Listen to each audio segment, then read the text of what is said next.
مولانا کلیم الدین صاحب کو گرفتار کر کے ایک میسج دے دیا ہے کہ یو پی کے آنے والے چناؤ میں ابھی ہم اور مولویوں کو بھی گرفتار کریں گے، کیونکہ ہمیں چناؤ ایسے ہی جیتنا ہے۔ کورونا کال کے اندر مرکز نظام الدین کے سپہ سالار اور قائد اعظم مولانا سعد کا نام اچھال کر انہوں نے یہ میسج دے دیا ہے کہ ہمیں سرکار میں دوبارہ واپس آنا ہے تو ہمیں ہندو مسلمان کر کے ہی واپس آنا ہے، مسلم سنستھاؤں کو بدنام کر کے ہی ہمیں آنا ہے۔ آپ نے کیا سوچ بنائی ہے؟ آپ کی فکر کیا ہے؟ آپ کی ذہنیت کیا ہے؟ یہ آپ کو طے کرنا ہوگا، آپ کو سوچنا ہوگا۔ کون سوچے گا یہ؟ انہوں نے اپنی ذہنیت بتا دی ہے۔ آپ کے ذہنوں میں کیا ہے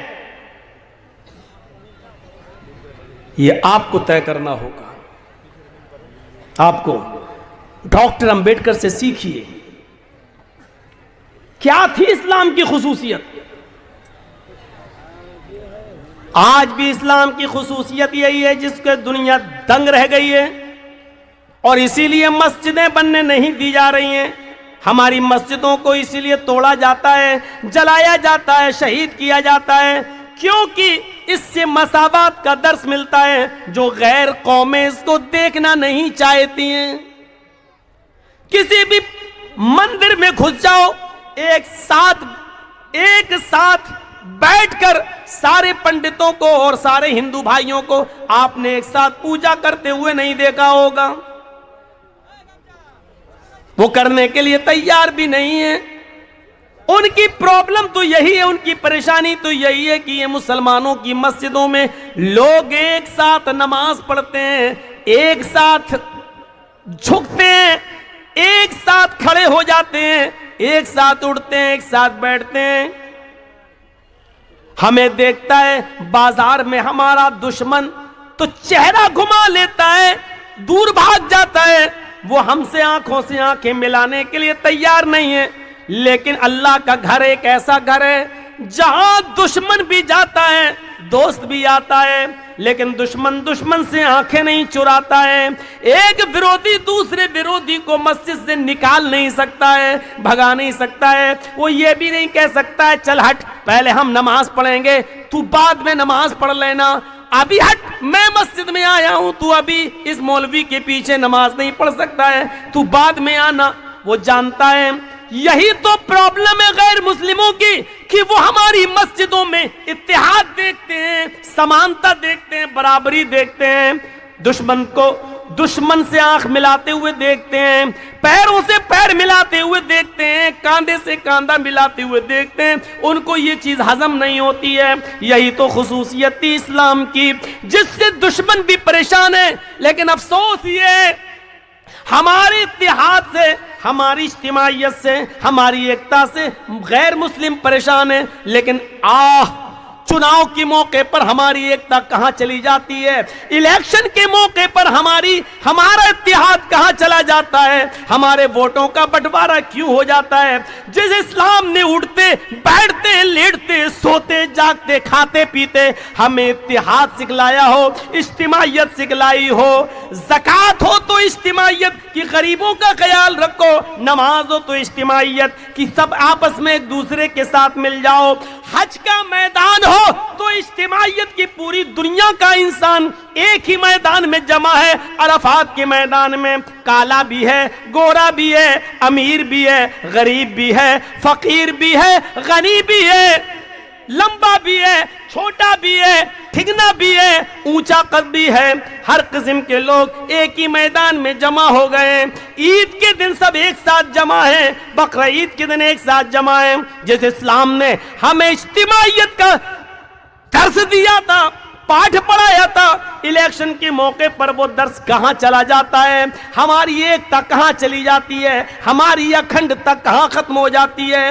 ہمارے ووٹوں کا بٹوارا کیسے ہو جاتا ہے؟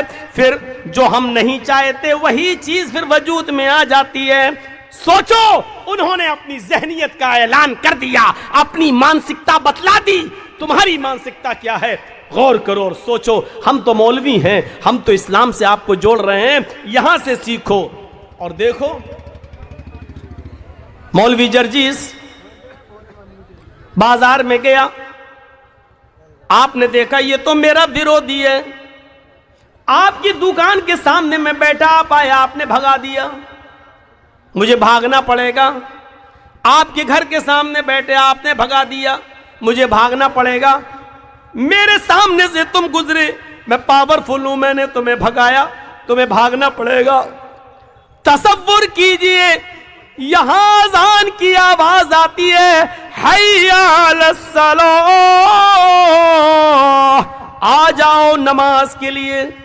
اس آواز کو سن کر ایک غریب آدمی، ایک مسکین آدمی، ایک رکشہ چلانے والا آدمی، ایک مزدوری کرنے والا آدمی، 200-300 روپے روز کمانے والا آدمی، لوگوں کا سامان اپنے سر پہ لاد کر کلی گیری کا کام کرنے والا ایک آدمی اس اذان کو سن کر مسجد میں جاتا ہے۔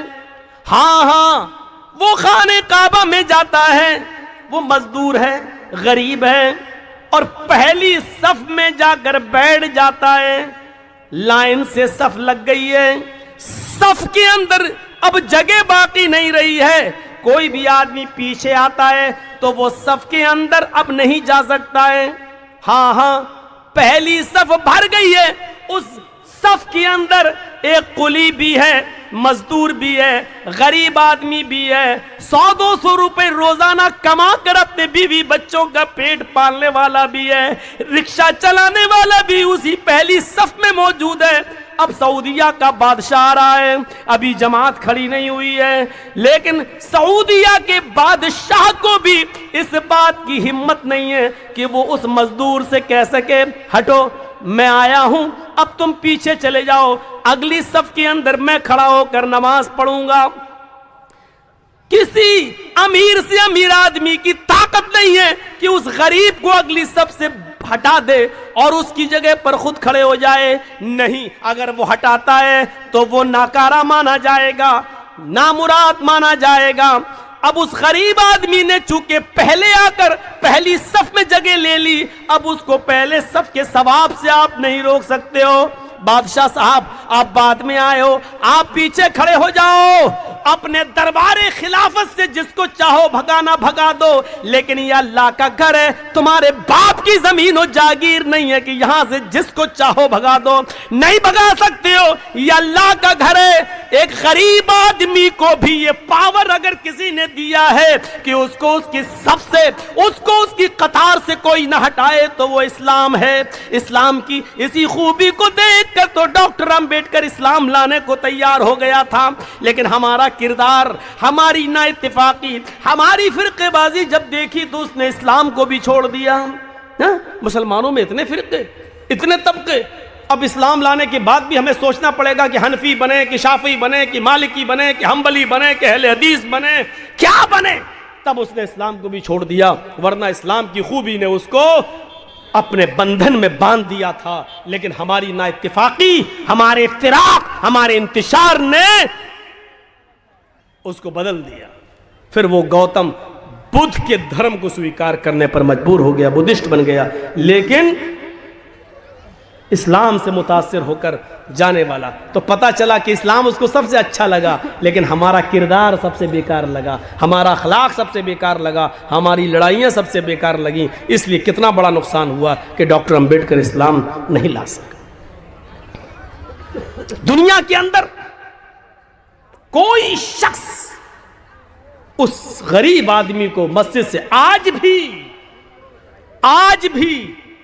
ہماری مسجد میں اگر کوئی پہلی صف میں آ جائے اور بیٹھ جائے، یہ الگ بات ہے کہ مولانا جرجیس کو دیکھ کر آدمی خود اپنی جگہ دے دے کہ آئیے آپ یہاں آگے آ جائیے، یہ ایک الگ بات ہے، لیکن حقیقت یہ ہے کہ مولانا جرجیس کو پاور نہیں ہے کہ اگلی صف سے ہم کسی کو ہٹائیں، کسی کو بھگائیں اور کسی سے کہتے کہ تم پیچھے چلے جاؤ، آگے ہم نماز پڑھیں گے، یہ پاور ہمیں حاصل نہیں ہے۔